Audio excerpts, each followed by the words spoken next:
This is size 110 O-ring, and we're going to separate materials. Okay, Carl.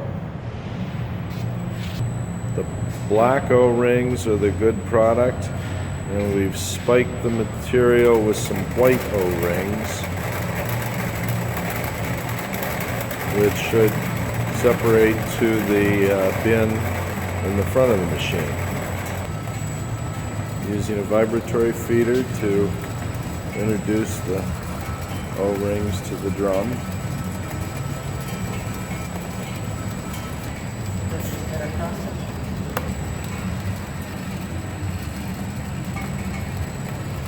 There's a skinny black one that shouldn't have separated to the other fraction and the white one, so that's good. There's another white one we spiked in there. Take a look down here.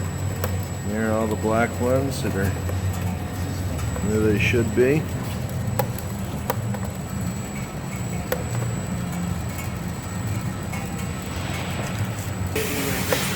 This up a little bit as well, and that allows for additional centrifugal force to throw the particles off.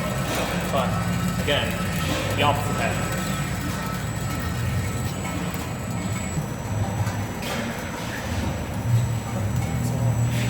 A good separation.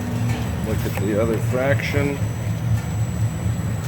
I don't see on the surface any white ones there. That's good. Okay.